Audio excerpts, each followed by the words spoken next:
Hello, lovelies. This is Lynn. Today's self-care reading is using the Blind Spot Oracle cards, a 78 card deck and guidebook by Teal Swan. These are actually sigils, and each of them have a reading for them. I suggest you choose one. The first number is 8. The next one is 49. The one after that is 61. If you're into numerology, um, this turns into 4. Nope, that can't be right, is it? Yeah. 4 plus 9 is 13. 13 is 4. Okay. And 61 is 7. So I don't know what all that means, but I know it exists. So I'll let you handle that if that's your thing. All right, let's begin with number 8. There is a good reading for each of these, and it's a bit, so stick with me, please. These are very interesting. All right, so for number 8, let me go off screen so you can see these cards better. Okay, for number 8, if you have drawn this sigil, what you do not see is that you are bypassing in this situation. Bypassing is a coping mechanism that leads you to believe that actual resolution has taken place when it hasn't. Bypassing or whitewashing is the act of using beliefs to avoid facing or healing one's painful feelings, unresolved wounds, and unmet needs. It is a state of avoidance. Because it is a state of avoidance, it is a state of resistance. Spiritual beliefs of any spiritual tradition, and even simply societal beliefs, can provide ample justification for living in a state of inauthenticity. They can all provide justification for avoiding the unwanted aspects of one's own feelings and state of being in favor of what is considered to be a more enlightened or virtuous state of being. In today's world, we have little tolerance for working through our pain. We much prefer instantaneous solutions that involve numbing out pain. When we whitewash over our issues and try to avoid them, it is premature and false transcendence. It is dangerous because it sets up a major division internally. It creates a definable split between where we really are and where we think we should be.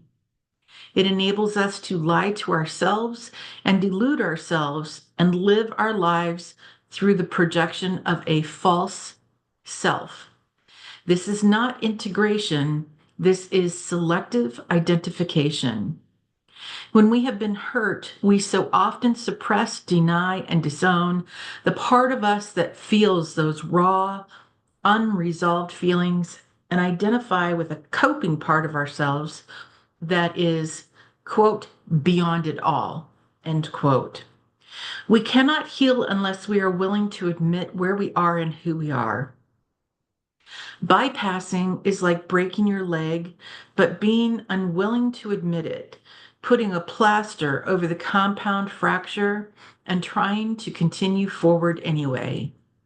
If you have drawn this sigil, you may be using positives to deny, reject, and disown negatives. For example, you may be using higher spiritual truths to invalidate the parts of lower dimensional reality that you find unpleasant. You may be convinced you are somewhere you are not. Ask yourself these questions. In this situation, am I avoiding the fact that I feel like I am deficient and not good enough or bad by creating a persona of a spiritually transcendent person? Am I using certain beliefs to avoid my pain or problems? Do I feel like the spiritual me is different from the embodied me? Am I using a belief to justify an insecurity within myself? Am I using spirituality or anything else for that matter to avoid looking at things in my reality that I would rather think didn't exist? Okay, I'm going to pause for a moment and move on to the next card. I'll be right back. Thank you. All right, next we have card number 49, and this is titled Bias. If you have drawn this sigil, you are biased. Being biased is currently causing you to deviate from conscious awareness as well as rational judgment. A bias is a tendency, inclination, or prejudice towards and or against something or someone. Someone who only eats healthy food might be biased towards healthy food and biased against junk foods. A boss who is threatened by the idea of women in the workplace because of his social conditioning might be biased towards male employees and against female employees. A typical Catholic priest believes in the Bible and is therefore biased against the termination of pregnancy. Unconsciously, you tend to search for and focus on things that confirm what you already believe. Therefore, you are biased towards your own perception of reality. When someone behaves in a certain way, you make assumptions about why they are behaving that way based on your previous experiences. Therefore, you are biased toward the meaning that you yourself have assigned to previous similar scenarios, as opposed to an alternative explanation. Even people who have not deliberately prejudiced have, who are not deliberately prejudiced. Let me try that sentence again. Even people who are not deliberately prejudiced have implicit biases that escape their own self-awareness. We tend to see ourselves as less biased than others and are able to identify the biases other people have, but we are often blind to just how biased we are and relative to what. As you can see, some biases are much more harmful than others. Biases are often based on thoughts passed down to us, information we are fed, beliefs we are conditioned to adopt, ways the information is presented to us, experiences we have had, and the meaning that we have assigned to those experiences. They are not often based on actual knowledge and understanding of whatever we are biased towards or against. If you have drawn this sigil, your bias in this situation is leading you to a deeper unconsciousness rather than consciousness. It is leading you towards perceptual distortion, illogical interpretation, inaccurate judgment, and potentially even into a scenario where you're pushing away of something or someone, even simply someone's perspective, has, is, or will cause great suffering. If you have drawn the sigil, know that you have a bias. That bias is either explicit or implicit. If you have a bias, it is very hard to see objective reality and objective truth. Face the thoughts that were passed down to you, information you were fed, beliefs you were conditioned to adopt, ways the information was presented to you, experiences you had, especially the trauma that may have led to the polarized perception you hold, and meaning that you've assigned to each of those experiences. Open your mind enough to consider that these things may have put you in a position to think something is good and right and true that is in fact not good and right and true. To the opposite, consider that these things may have put us in a position to think something is bad and wrong and false that is in fact not bad and wrong and false. And no matter whether something is right or wrong, good or bad, true or false, Your bias may just be making connection, a meeting of minds, or resolution impossible. To find improvement, you must open your heart and mind to accommodate the opposite perspective, the opposite camp to your bias. This sigil is not asking you to be neutral. It is simply asking you to consider that all things in this universe are a part of you. You cannot turn so aggressively against one part of yourself in favor of another part of yourself without doing yourself damage. Wow. Okay, I'm going to pause and move on to the next one. I'll be right back. Okay, this last card is temporality. If you have chosen this sigil, what is preventing your progression is that you are either too attached to the temporal in general or to an aspect of the temporal. This has caused you to lose sight of the bigger picture, which includes much more than the temporal world. You might be looking for a solution that does not exist in the temporal world. That is like looking for a lost key, but being convinced that the key is somewhere in one specific room and never finding it because the key you are looking for is not even in that room. The temporal world is a world of the purely physical. It is particles, body, color, shape, soma, physical health, the physical aspect of sex, money, houses, places, things, the physical aspect of food, plants, people, and pets, possessions, etc. It is the realm of the material.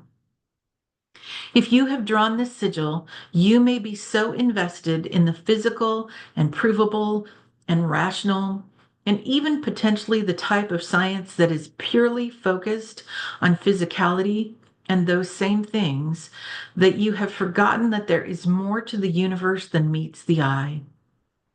The physical world may seem secular, but it isn't. The physical world is not separate from spirit, it is a manifestation of spirit.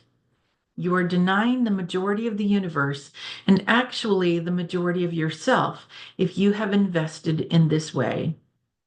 Because of this, you might be more skeptical than you should be. By closing down your mind, you become unable to experience other potentials and other realities. You become selectively ignorant. Perhaps this sigil is calling you into open mindedness and even faith. To have faith is to have positive confidence or trust in something. It is to think something is true, even without proof. The famous philosopher Bertrand Russell once said, "Where there is evidence, no one speaks of faith." We do not speak of faith that two and two are four or that the earth is round. We only speak of faith when we wish to substitute emotion for evidence. Unfortunately for Bertrand Russell, he is forgetting something. The first person who believed the earth was round, enough to be motivated to set out to prove that it was round, had to go on faith before there was proof to back up that belief. Many people believe that faith is the absence of doubt. This could not be further from the truth. We only think that faith is the absence of doubt when we confuse faith with knowing. To doubt is to have uncertainty about something.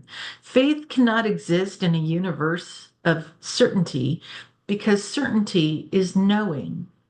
Faith is not required when we know. And so, if doubt is uncertainty, doubt is a necessary condition of faith. If we take doubt a step further and let doubt mean what it means emotionally to most people, to doubt is to consider something unlikely. And this is to act as if you know something that you do not know. It is to bring a sense of certainty to a universe of uncertainty. For this reason, doubt is the flip side of faith.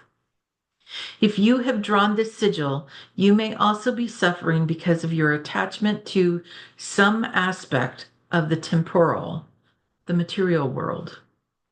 Perhaps it is your social status, someone else's success, or state of being in the physical world relative to temporal matters.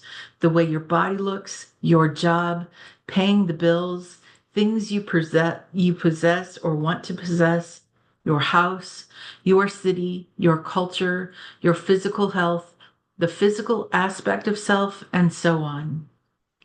This sigil has come to tell you that the answer you seek does not lie in the physical, and that you are being limited by your fixation on some aspect of the physical.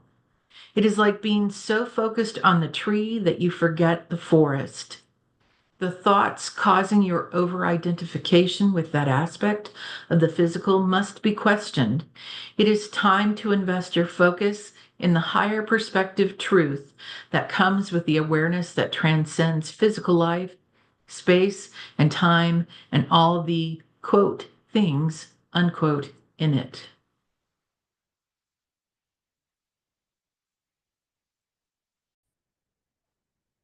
Hey, that is my self-care reading for today, May 15th, 2025. I hope you enjoyed those. This is my first time working with this deck, and I found it very interesting. I'd love to know which card you picked and which one resonated with you the most. All three of them resonated with me. Um, so it would be great to see your thoughts in the comments below if you'd like to share. And if you're not already a subscriber, I hope you'll like and subscribe to the channel. We love having you here and we appreciate you. All right, remember that you are made of stardust and magic. You are far more powerful than you realize, and you are profoundly loved. I hope you have a beautiful day. Take care now.